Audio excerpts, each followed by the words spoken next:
Welcome to this episode of The Wolf and the Shepherd. As you can probably tell if you're watching this on YouTube, the wolf is not here. He's still on his vacation. We're kind of still, I'm getting out of the spring break deal.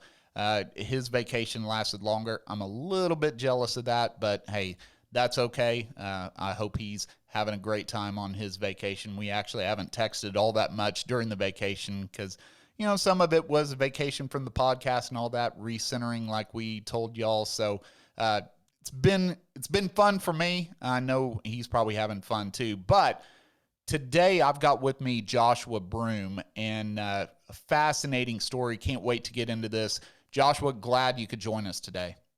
Absolutely glad to be here. I'm on the spring break train as well, so just riding that out. And it's good to not have a million meetings and a lot of places to be, just kind of relaxed, just working today. But I'm glad we finally made this happen. Yeah, absolutely. Absolutely. So you are the host of Counterfeit Culture with Joshua Broome, and that would be the easy way to turn around and introduce you and say, oh, here's a guy with a podcast just like me, right? Just like Tristan and I.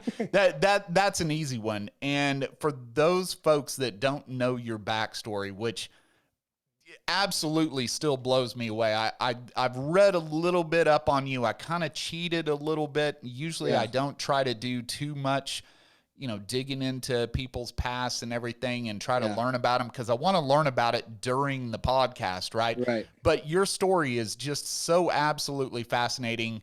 I got to apologize. I actually kind of know your backstory, but for those of those listeners and watchers on YouTube or whatever that don't know your backstory. Yeah. First of all, let's talk about how you got into the first part of what kind of makes everything a little bit interesting. And I don't want to steal your thunder here. That's why I'm kind of asking the question the way I'm asking it. So, because there might be some folks out there that are like, hey, I might recognize that guy. Where have I seen him before? Yeah. And there's two places they probably seen you when they're such polar opposites. Polar opposites. Yeah, absolutely. Yeah. So funny. So, I grew up in South Carolina and I wanted to be an actor. Went to acting schools, did some improv, went to college to study theater, moved out to Hollywood, and somehow, some way, found myself in the adult film industry, in the porn industry.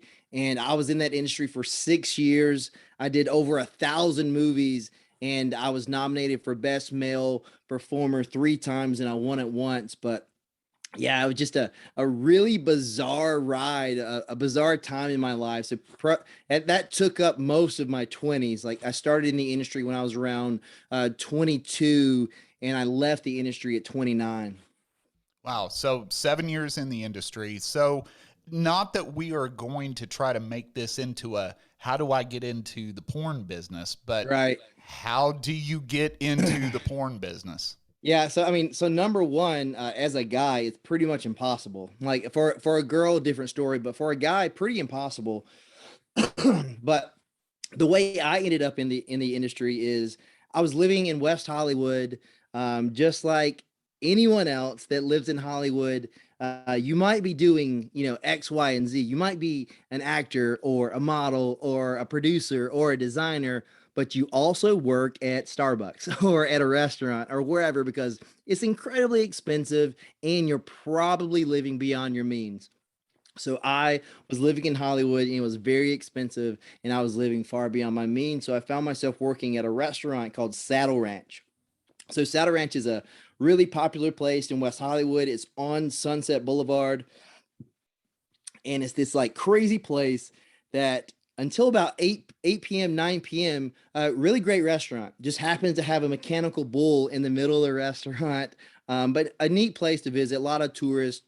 But then around like 9, 10 o'clock, it becomes a bar and just an absolute madhouse. But I was working there making pretty decent money, but I was in Hollywood. I had modeling agent for runway, for print, and I was doing like some improv stuff. I'm doing okay, And then in walk these four girls. And I'm like, okay, I'm gonna smooze them. I'm gonna use my southern charm. And I walk up to the table and I start having a conversation. And they ask me, hey, have you ever considered being an actor? And I was like, well, actually, I am an actor. And they're like, oh, we're talking about porn. And I was like, wow, I I'd seen it. I never thought about being in it. And to be honest, like it was these people that I didn't think they were real. It's like for most people, the misconception of that we have, or the line that we're not really willing to cross, is these people on the screen are actually people. Right. So these people are inviting me into their space and they say, hey, do you want to meet our agent? And I said, sure. And I meet with their agent, and I thought it was going to be super sketchy. I thought, I was going to walk into this Motel 6 and see this guy like picking lint out of his belly button or something weird like that. But instead, I walk into this business complex adjacent to Universal Studios, and there's this guy sitting behind his desk in, big fat double Windsor tie, three-piece suit. And he cut right through like all of my insecurities. He's like, how did you grow up? Where are you from? What do you want to do? Why are you here? And I was like, I grew up with my mom, a single parent home. Yeah, I'm out here trying to be an actor, want to be famous. Like that's why I'm here. And he's like, well, you're there's not a ton of good looking guys in the industry. You having acting experience is going to be advantageous for you because the porn industry is shifting to parodying movies and having like these big budget films, and you having acting experience and being a good looking guy, like you'll get the lead roles. So you'll be famous, you'll make the money. If you can do it, you'll be as rich as you want. You'll be as famous as you want. And I hear, I'm kind of the name of my podcast, I hear a counterfeit version of my dream. I hear a counterfeit version of what I was pursuing. And I didn't have a lot of belief in myself. And I thought, maybe this is as good as it's going to get. So I said yes to that. So I did that one film, and that one film turned into 1,000. So that's how I got in the industry. Yeah. And kind of thinking about that version, right? You got some women, they come into the bar or the restaurant or whatever, right? Yeah. And there's the good looking waiter, and they turn around and they give you this story. I mean, you could flip that gender role around, right? And four Oh yeah. dudes come in and tell the hot waitress, hey, you could be in porn. And that's Yeah. pretty much the story that everybody kind of assumes, right? And because, like you said, it's easier, let's say it, that women can get into pornography than men, right? Yeah. There's probably a lot of duping that goes on there of, trying to fool them into that. But I mean, me being a guy, you being a guy, you got to think, well, wait a second.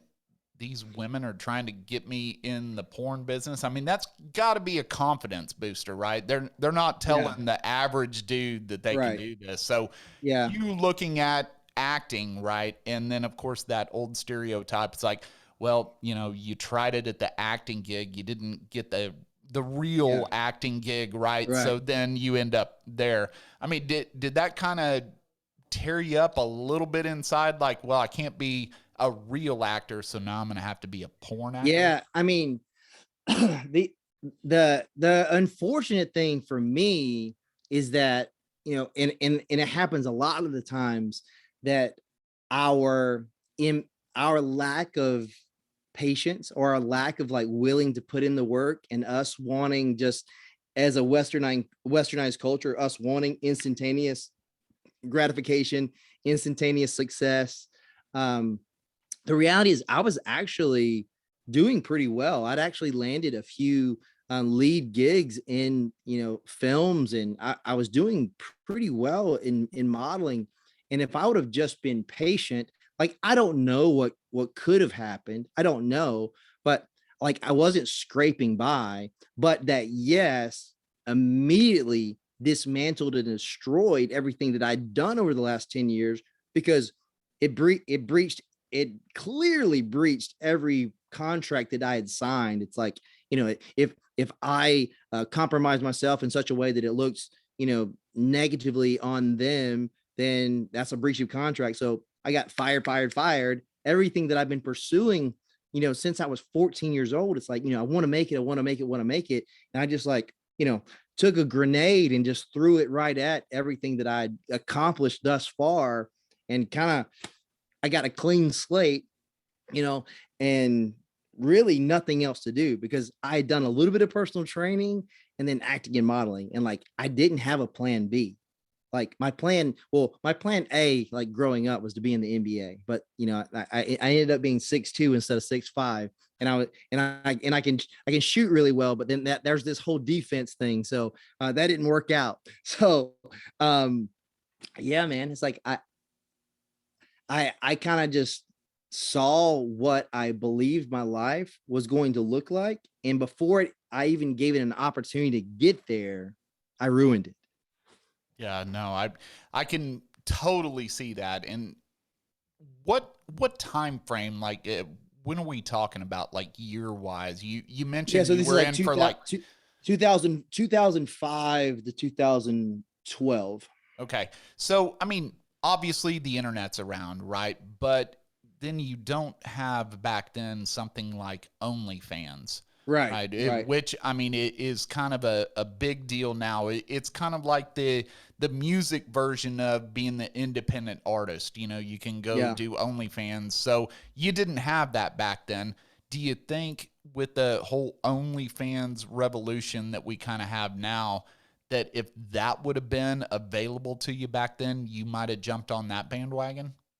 I don't think so because I was really I was really committed to doing everything I can. Like I was even like careful of like, if I was going to be in this movie, if it was like, if I had to compromise some of my values to like play a part, I would be really hesitant to do it. It's like, if there was like, a scene where I was like, doing drugs or whatever, it was like I believed that, like, man, I really got to be careful what I say yes to.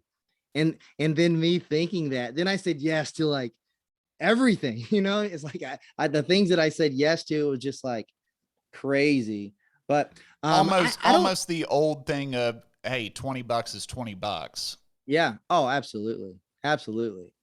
Absolutely. I mean, yeah. And it's like there's so many misconceptions about like, like guys getting like, I want to get in the industry because I'm going to get to work with all these these gorgeous girls. And it's like, not to say anything like detrimental to them, but like if you're a young guy getting that industry, you're not going to get paired with those young girls because that's not what sells. What sells is young guys with older girls. So it's just like, you're not going to be doing what you think you're going to be doing, number one, to start. And like, guys, like, it's so hard for guys to get in the industry because you got directors that are footing the bill for everything. So a director is paying for the film crew, they're paying for the location, they're paying for the permit, they're paying for, whoever's operating the equipment, or they invested in that equipment. That they're renting that location, all these things, and they're paying the talent, they're paying, for catering, they're paying for, the female talent, and everyone gets paid no matter what, except the guy. Because if the guy doesn't do his job, there's no product to be sold. So the director is going to trust that guy to get the job done. So more often than not, that's why, like, in the industry, there's like 30 to 40 guys that just work all the time. And then the directors, like, more often than not, director's not going to hire a random guy because that random guy could cost them $30,000. So a guy to get in the industry is pretty difficult because that director's got to say, hey, I'm willing to risk $30,000 on this person that I've never met.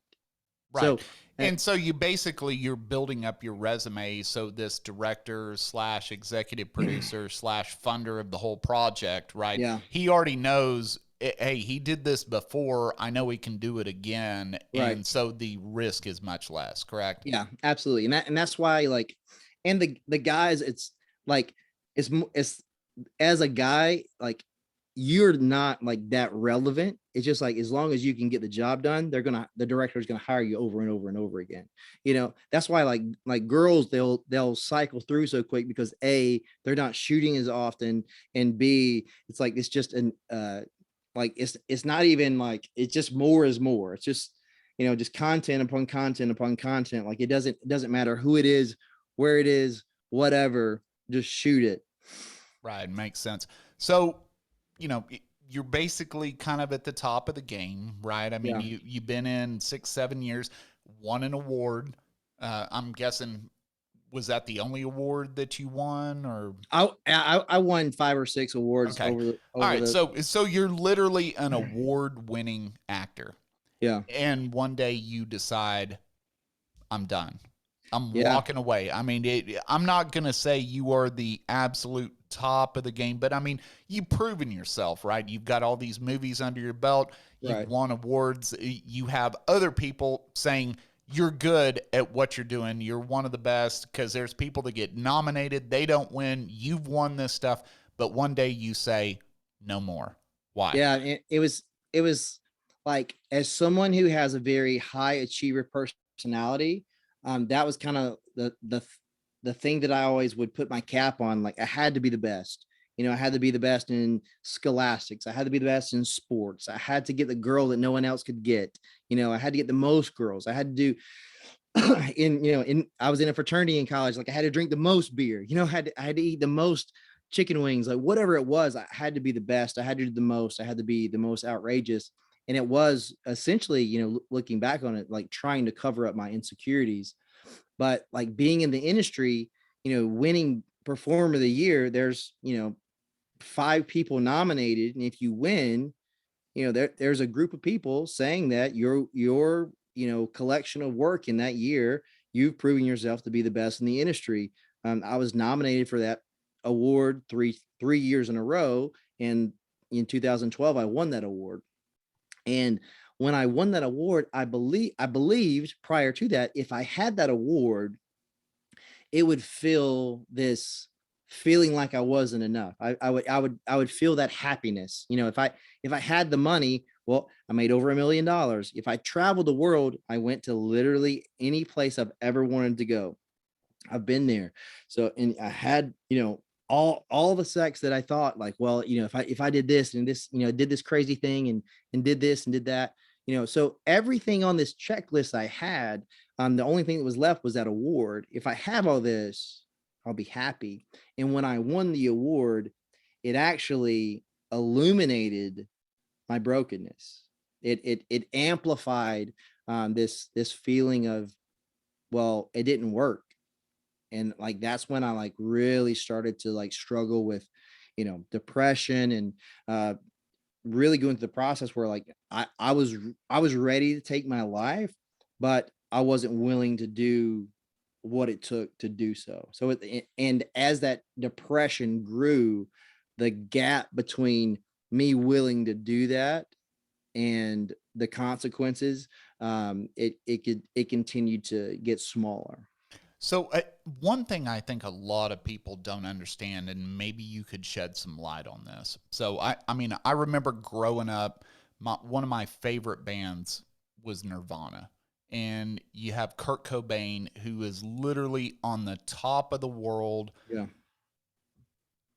most famous rock band in the world, selling records left and right, going on tours, Yeah. whatever, and is depressed and Yeah. takes his own life. And I mean, obviously, we're sitting here talking. You didn't do that. You didn't take your own life, right? Right. But can you explain to people that, what goes through someone's mind that is essentially on the top of their game? They're famous, they're winning awards, they're doing all Yeah. that, but at the same time, they're depressed.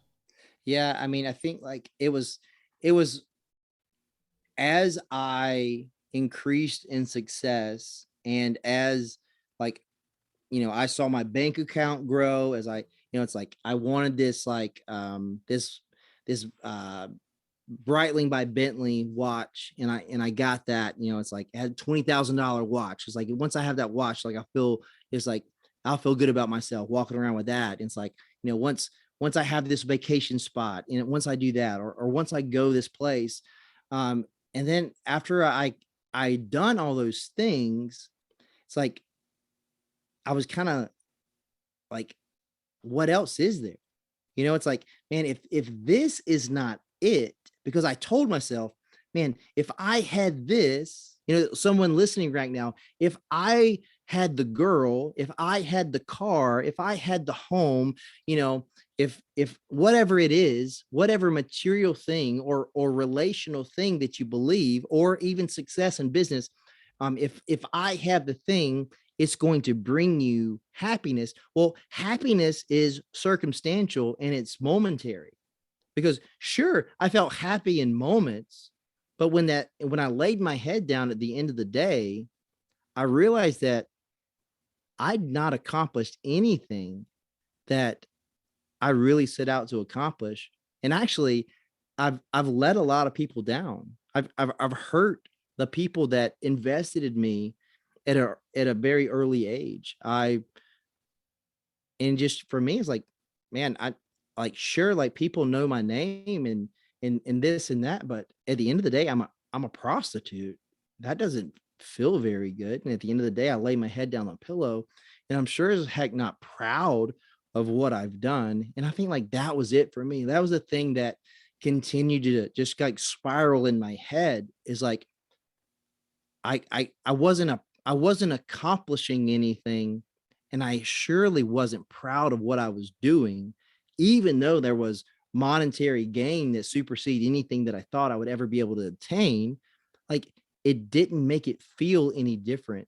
And that longing for something more was the thing that kind of drove me crazy. Whereas like, no matter what I have, no matter what I do, I'm still insatiable for this thing that I don't even know what it is, but I just know that I feel like my life is falling apart, even though from the outside looking in, like people are like, man, this guy has it made. This guy, has the perfect life. And it's like, I just didn't. And I think that's the case for many celebrities, where you think, it's like they looked happy. Well, yeah, that's my job. My job is to put on a show. My job is to make you to believe that what I'm doing looks fun. It that's my job. My job is to carry myself in such a way where it's like, oh, he's, what he's this and that. Like, yeah, like every single person that's, ended up taking their life, or or anything like that, anyone like battling with depression or whatever, they look fine, because who wants to carry themselves that way? Like, everybody wants to cover it up, tuck it away, and pretend like everything's okay until it's not. Right. And I guess you're a perfect person to ask this question. There's a kind of a famous saying, money can't buy happiness, but I've never seen anybody crying in a Ferrari. Right. So you're basically proof positive that, you know what, you've never seen anybody crying in that Ferrari because they're putting on the so-called happy face and not Right. letting anybody see them crying. Is Yeah. that kind of what you're getting at? That Yeah, absolutely. some of this is a show. I mean, Yeah. yeah, you're an actor, and yeah, obviously you can put on a better show than I can because I'm not an actor. But is that why you, quote unquote, never see anybody crying in the Ferrari? Yeah, I mean, like everybody is, that scene from Tropic Thunder. It's like, I'm a dude playing a dude disguised as another dude. Like, that's who the world tells us that we have to be. Like, especially like as men, it's like we're supposed to, well, just pick your chin up and rub some dirt on it. You're fine. You'll be okay. God forbid a man say that he's struggling with his mental health, or he needs to go to counseling or therapy or anything like that. And so we live in a way where it's like, man, I have to put on this mask and pretend, because if I don't, I might lose my job. I might lose my relationship. I might lose my status. So I have to pretend to be someone I'm not, so that people accept me. And for me, like, I did that for so long with so many people. I had no clue who I was at all. Yeah. So you go through this thought of, I've got to get out, and you get out at the top. I mean, you're not Tom Brady because I've got a bag on him. He tried to get out at the top, and then all of a sudden now he Yeah. decides he's going to be a quarterback again. And Yeah. I'm not a Tom Brady fan, and that's just one more reason. I feel sorry for the dude that spent 500 grand on his last touchdown ball Oh that yeah. now is not the last touchdown ball. So That's once funny. again, I'll add that to the list of reasons why I hate Tom Brady. So you you make this decision. You say, I got to get out of this industry. Yeah. I got to move on. Now, let us know what you do next. Yeah. So for me, a part of my story that, because I've been telling my story often for about 5 years now, and a part of my story that most people don't get or don't hear is that when I left the industry, I didn't leave the industry and just magically become the person that I am now. So I left the industry and I spent 2 years lying to everyone I met. So I endured a tremendous amount of mental and emotional trauma that impacted how I lived my life, because I lived my life as a lie.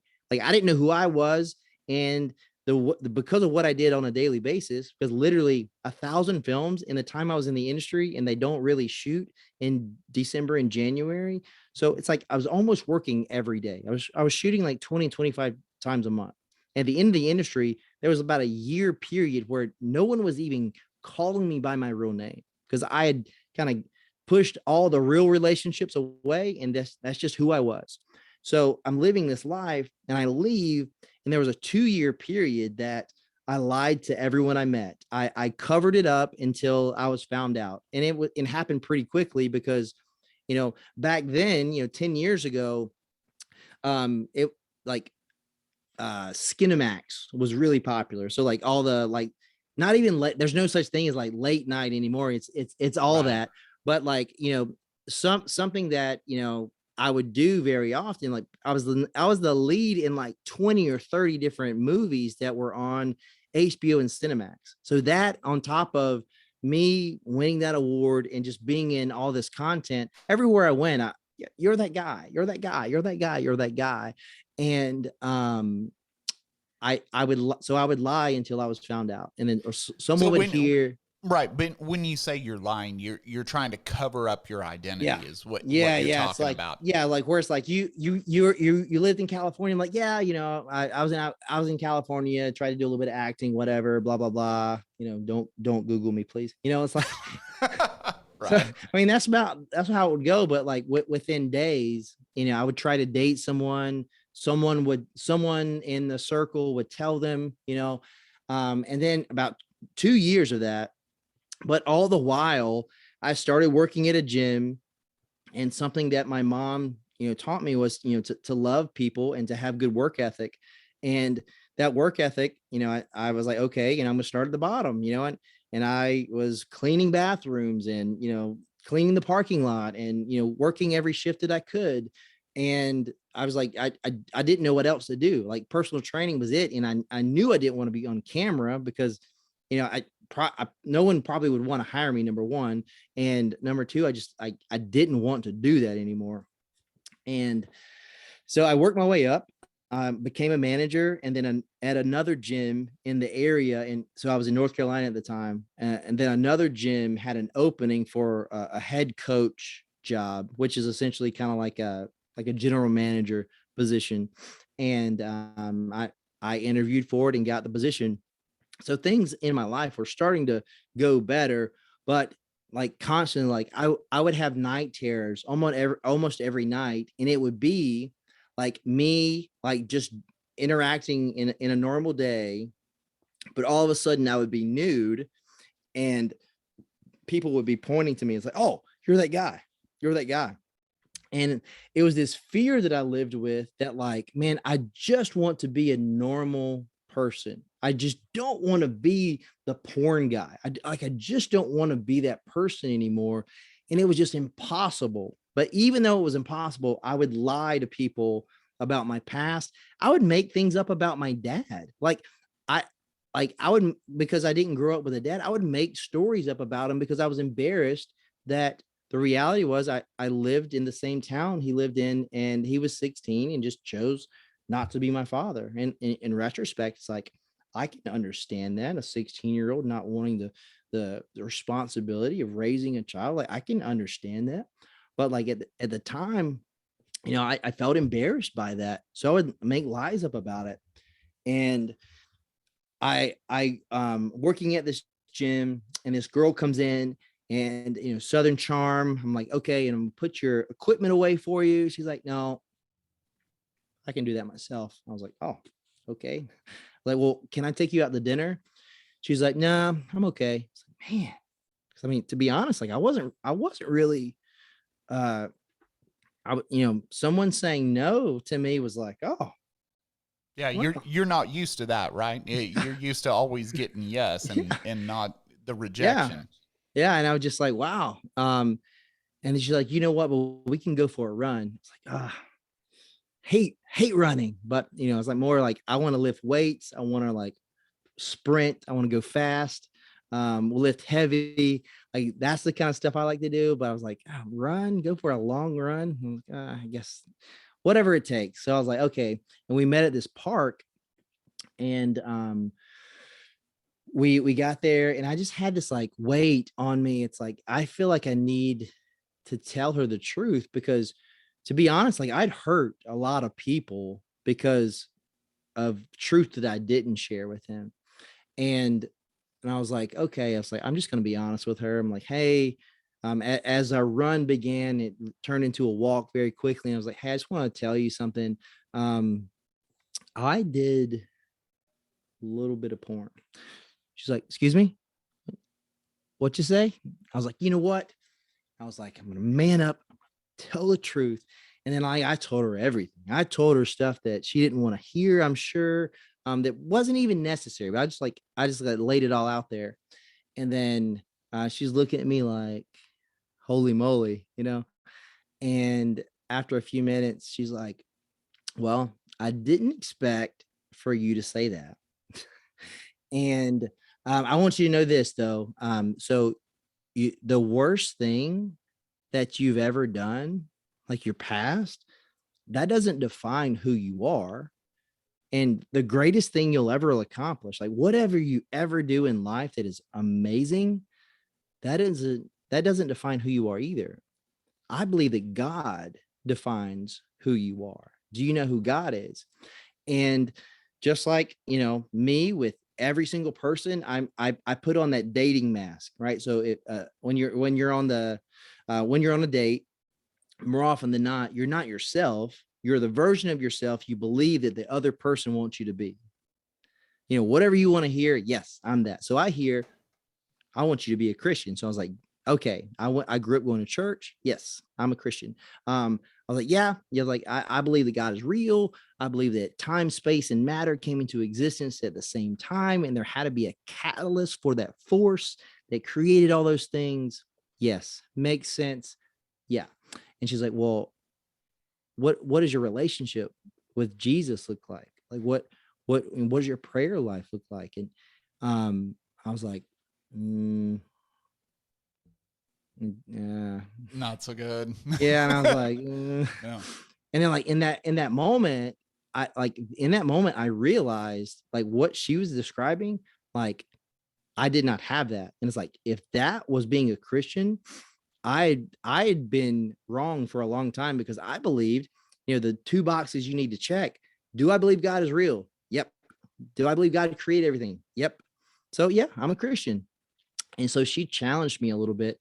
And then I was like, well, I was like, I don't know the answer to that. I mean, I don't really do any of those things. And then she just shared with me that she had been a Christian most of her life, and her family was Christian. And that's kind of been, this is her walk, with God. And all of a sudden we're talking about tacos. And I was like, I thought for sure I was going to get slapped. She was going to leave. And I was confused, because for the first time I was honest, and I was so sure that I was going to get rejected, but I didn't.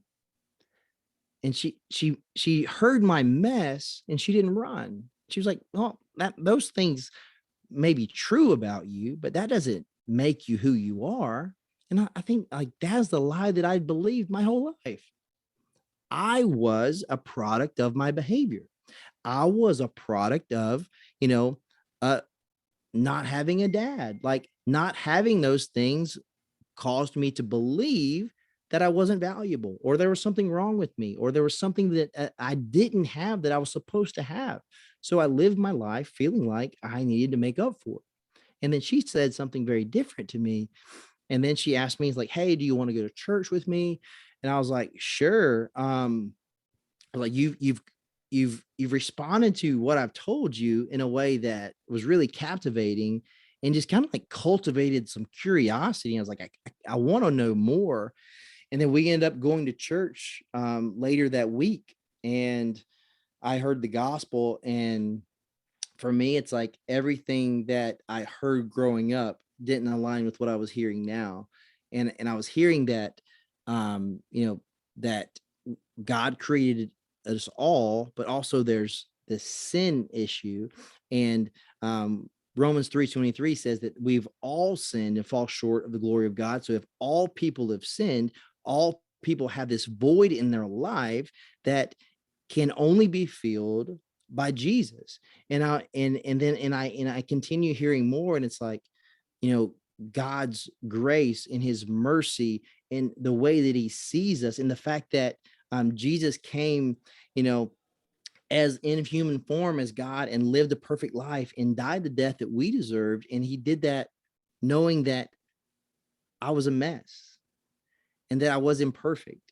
And that it just challenged my thinking, because I had saw God through the lens of, well, I'm not good enough. So why would I, why would God want me? Why would God be willing to die for me? Like, that doesn't make sense. And what I saw was that love is indicative of choice. And he chose me in spite of my inadequacies, my failures, my flaws. He chose me anyway. And he chose me because he loved me. And that for me changed my life. So that person that I had that conversation with, we will be married 6 years in July. We have 3 beautiful kiddos. We have 3 kids, 3 boys, all under 4. So Cannon's 3.5. Lincoln will be 2 this Saturday, and Judah is 6 months old. And yeah, man, and crazy is all that is. I've actually been in ministry for full time for about 3 years, but have been in ministry for 5.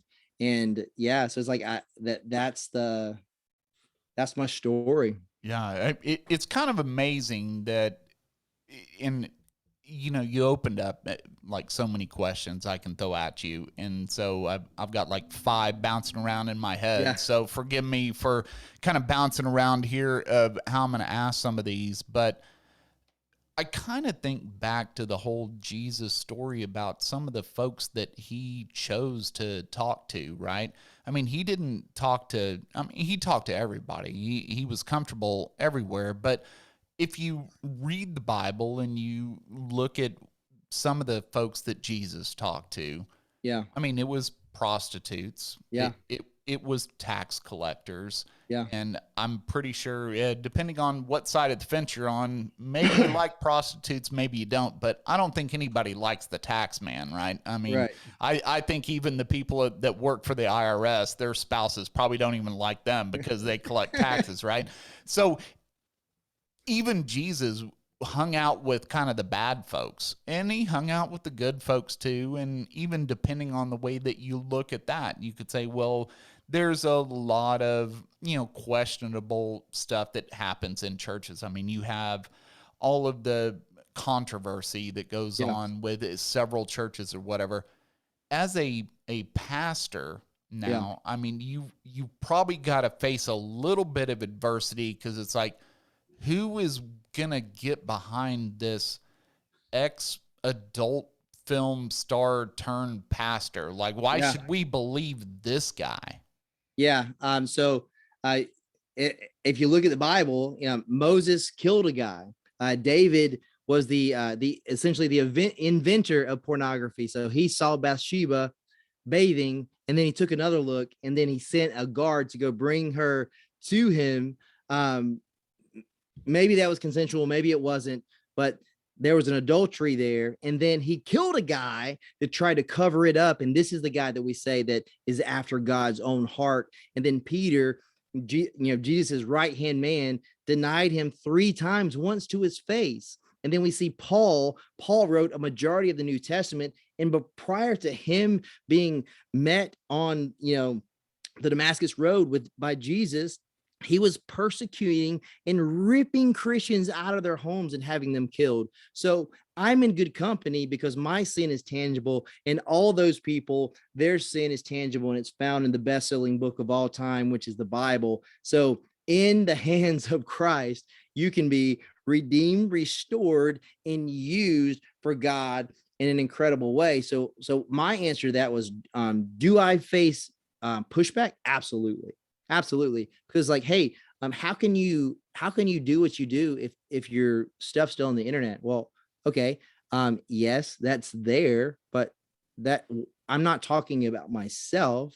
I'm talking about Jesus, and I'm teaching the Bible, and I have a theological education. I have worked for some of the biggest religious organizations on the planet. So it's I put my time in just like anyone else. So it's been a 7-year process with internships and degrees, and I'm continuing to get my master's, and all this stuff where it's I'm not just a random guy that decided to talk about the Bible and just wears the hat of pastor. It's I put in the work. I to become credible, to create some credibility. I thought it was important. I plan on continuing getting my PhD because I need to have something to push back against, this tension between people where it's okay, I need you to be intellectually credible so that I can hear you because of what you used to do. But more often than not, the reality is the same people that would say, how can you do that because you do that, because you did that, more often than not, it's people that struggled with that thing or do struggle with that very thing. And that's the reality. Why do we have people in churches struggling with that? Because we don't talk about it, and we allow outside sources to have an authoritative voice in our children's life or in our teens' life or in just people's life in general. Because if you allow a secular audience or an outside party like a school or a different organization or your buddy that happens to have a magazine or smartphone to look at that, all of a sudden you got to play catch up because now they've already saw it from someone else. So you've lost the opportunity to be the authoritative voice in that room. And I want to leverage my story and my experience and my education and my influence to have those conversations with people. So not everybody obviously is going to have a story like yours, but there are Right. a lot of people that are probably sitting there struggling saying, look, I'm too far gone. Yeah. I've already done so many terrible things in my life. I'm a murderer. I'm a whatever. It doesn't matter. And Yeah. we could get into the whole argument of one sin is the same as another sin and blah, blah, blah. But Yeah. there are people that are sitting out there and maybe they're listening right now or watching this on YouTube and they're thinking, yeah, but I've done this and I've done that. I'm way too far gone. Somebody Yeah. with a background like yours, you're probably someone that could really speak to them right now and explain to them Yeah. why they're not too far gone. Can you do that? Yeah, absolutely. I mean, that's the reality. Like Jesus didn't die to make bad people good. He died so that dead people can become alive. And it's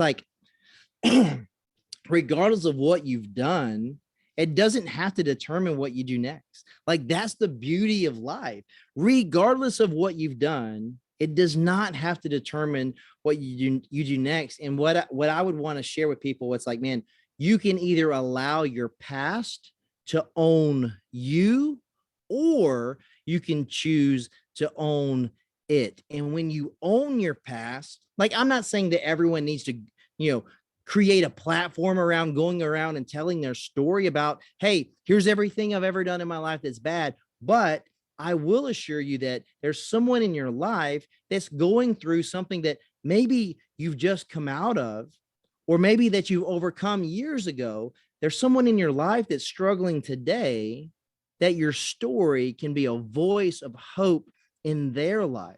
And like, that's what our life is about. Our life is about experiencing life and then looking back, right? Or meeting someone who's struggling, or a youth, or someone. It's like, man, I've been there. I've gone through that. My life, like, I've done things that I don't even want to talk about.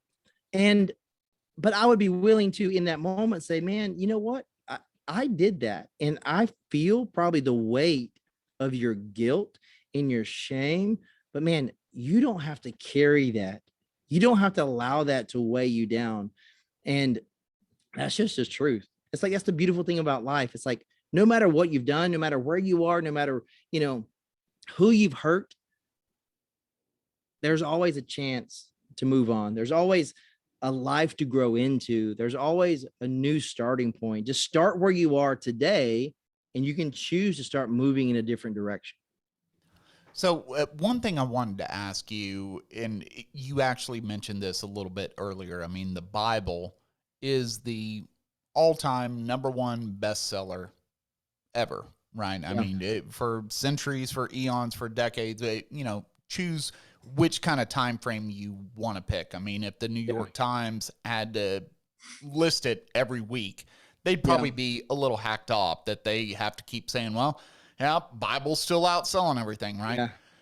But the Bible's a pretty long book. I mean, and of course we call it a book. It's really a collection of several books. Yeah. But in that, I mean, it takes a long time to read through and figure out. And now we live in this kind of social media driven, give me something in 90 seconds. I can't pay attention anymore. I mean, even long form podcasts like this, I mean, we consider ours long form because it lasts more than 10 minutes, right?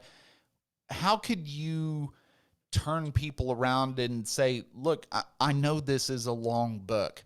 I know there's some big messages here, but let's try to focus on something other than this 30-second clip over here and this 90-second clip over there. Yeah, I mean, so just that's why context is so important. So context, when you're reading anything, we have to apply it to the Bible too. So if I'm reading the book of John, like, who is John? Like, John was an apostle that walked with Jesus. And why did he write the book of John? Why is that important? So John wrote the book of John, right? He wrote this book so that people that didn't live in the time and the culture of where Jesus lived right then and there, so they would understand the importance in the life of Jesus, because we have different gospels like Mark and Luke, that were, written towards Greek audiences, or, written towards, with people that understood the Torah, written to, the Jew. But John wrote this book so that anyone, anywhere would understand who Jesus is, what he did in his life, his miracles, his perfect life, his death, and his resurrection, and how that impacts your life. Because for me, at the end of the day, I don't believe the Bible is true because I believe the Bible is true. I believe the Bible is true because Jesus is real. And historically, there's enough information for me that he lived, he died of crucifixion, and he rose again through eyewitnesses, through documentation written outside of the Bible. That the fact that there were his followers that saw him die, ran for the hills, and then he came back and he was alive, and they saw him, 500 eyewitnesses. And that the fact that these 12 men that saw him come back to life, they were willing to follow him and tell his story to the point of death. everyone but John, ironically, everyone but John was martyred, were killed. Say, hey, refute that Jesus is real. You know, how dare you challenge the Roman, government? Like, they're like, no, he's real. I saw him. This and kill me. But if you're gonna, like, even Peter, kill me. If you're gonna crucify me, do it upside down, because I don't even deserve to die the way that Jesus did. So, like, the fact that all those things are true lend me to believe that Jesus is real. He walked the earth, he lived a perfect life, he died by crucifixion, and he rose again. So that, and he said that not a dot, not an iota of my word will pass away until it's all fulfilled. So if Jesus affirms the Bible, I believe the Bible is true, because I believe that Jesus is real, and he said that the Bible is true. So to answer your question, what is it that I would share with someone is that, well, Jesus is real. We all are imperfect. He came and lived the life that we never could. He died the death that we deserve, and he rose again, defeating hell, death, sin, and the grave. And whoever puts their faith in him, we are entrusted with his righteousness, his perfection, and we're forgiven for our sins because of who he is and what he has done. We could never be perfect, but he was perfect. So through putting our faith in him, that changes everything. I could never change myself. I could never be enough. I could never consume or obtain enough things, but my faith in Christ has provided me with a peace that I could not obtain on my own through things. So I'm going to try my best to say this right, and I'm hoping I'm going to do it right, but please feel free to correct me. You're the pastor of Known Church, but it's spelled KNWN. Did I say it right? That's right. That's right. Okay. All right. I just Yeah. want to So make sure, yeah. because there's no vowel in there, and I'm thinking, okay, I think it's known, but yeah. maybe it's pronounced something different. So tell me about Known Church. Yeah. So the spelling, just a little nod to Hebrew. So when you write Hebrew, you omit the vowels. So, and for copyright, it was easy because that wasn't taken. But Yeah, I'm guessing the website was available and was like $9 right, on GoDaddy versus right. I hear you. I mean, Exactly. we were shocked when we got thewolfandtheshepherd.com for $9 off GoDaddy, because we Yeah. thought somebody had to have that, but apparently not. So Yeah, because so I have owned 2 gyms in the past.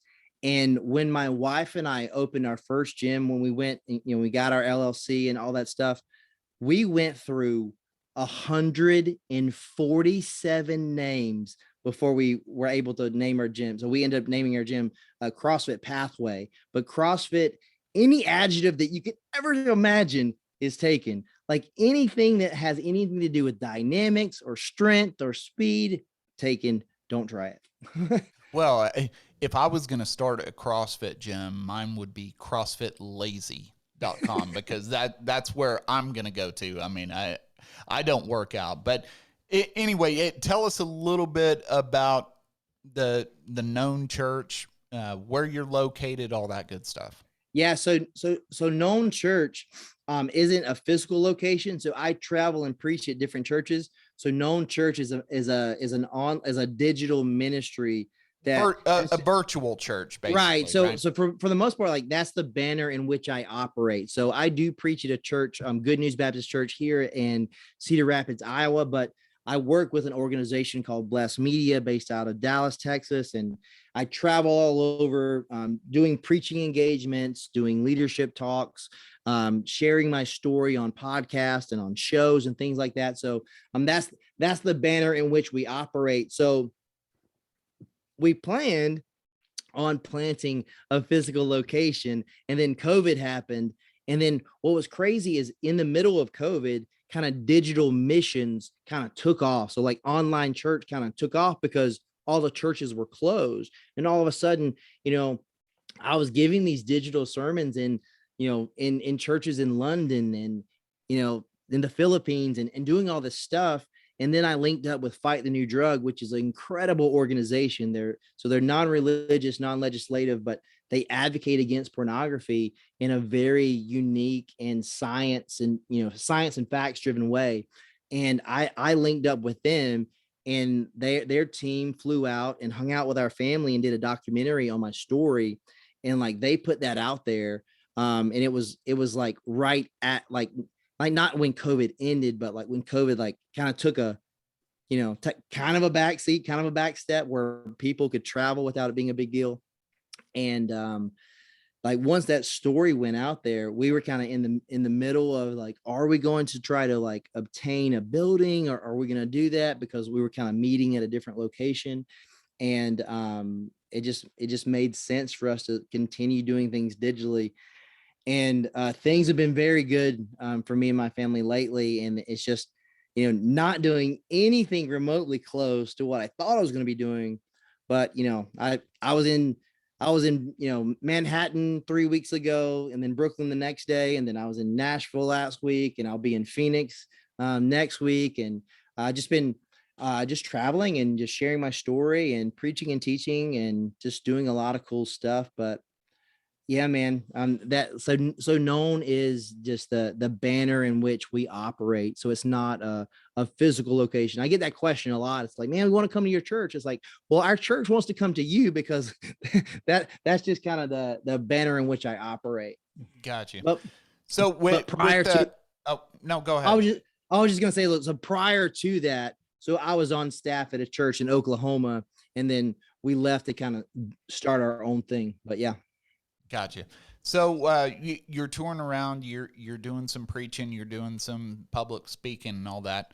What else have you got coming up? What is next for Josh Broome? Yeah, so my website is joshuabroome.me. That's my website. So that's where anyone can fill out a contact form if you want me to speak at your event or do anything like that. I have an agent. I finally finished a book. We're shopping it around right now. We haven't solidified on a title, and she would punch me in the ribs if we won't leak that out. We don't want her there mad is a at book. us. There's a book, and so I started writing it about 5 years ago, and I wrote a story about my life, and then I was kind of humbled in that, like, no one like, yes, my story is interesting, but my story through my lens, it, like, we've heard this story before, but so just kind of shifting it's like where I want to tell my story through 7 different seasons of my life. Like the first chapter is the fatherless man, like how many people have grew up without a father or a fatherly influence, and it caused them to have incorrect thinking about themselves. And man, like I didn't know how I was going to be a father or to be a husband. So just like figuring that stuff out along the way. So it's like a real, like, here's my story, here's what I learned, and here's some practical information that allowed me to kind of grow to where I am now. And obviously there's some removing like sexual impurity in your life. Like what does that look like? Well, for me, I had to stop taking, my phone into my bedroom or into the bathroom. I had to set boundaries where, like there's just certain things that I'm not going to do. And for me, it had to be very drastic because of my past. But, those are just some like practical takeaways, or like, hey, this is a season of my life that had a lot of calamity that I believe that can be relatable to people. And here's the process that, I've going through or am going through to get to where I am today. So that's what the book is about. So that will be out later this year. And I have a podcast. I have 2 podcasts. So my podcast is Counterfeit Culture, and you can find that on edify.app. And then I have another podcast. It's with my friend Rashawn Copeland, and it's called No Turning Back. So we have a YouTube channel, and then that podcast, and then the plan is for that to become a reoccurring like a broadcast, like television show by next year. So we're doing a lot of stuff. So a lot of alignment with Rashawn Copeland. He's incredible. So long story really short, he was a front man for Soldier Boy. And it's like had a very like similar like experience for me. Frontman for Soldier Boy, Radical Encounter, had a pistol in his mouth, and someone sent him a message on Facebook, opened up Bible verse, like gave his life to Christ in that moment, but he had like a ton of influence, and he shifted all that influence as into the Christian influencer realm. So he's got a lot of stuff going on. So he touches like 700 million people a month on all of his platforms. But him and I are linking arms and just doing some really cool stuff together. So that's what I'm excited about right now, and that's most of the stuff that I'm working on. Well, cool. Hey, thanks so much for taking some time out of your day to join me. I mean, a fascinating story. Everybody, please look him up at his website. We'll have all that in the show notes Yeah, and and then all all of that my good social, stuff. yeah. No, go And ahead. all of my social, just all of my social media is I am Joshua Broome. So all my social media across the board, I am Joshua Broome. Yeah, there you go. So I am Joshua Broome. Check him out. Fascinating story. Thanks so much, Josh, for joining me today. If you're watching this on YouTube, please give us a little click on there, subscribe to our channel. It does help us out. Check out Josh's channels as well across his social media, his podcast, and all that. By the way, good for you, 2 podcasts. I can barely keep up with one. So more power to you on that. And that will do it for this episode of The Wolf and the Shepherd, and we will catch you on the next one.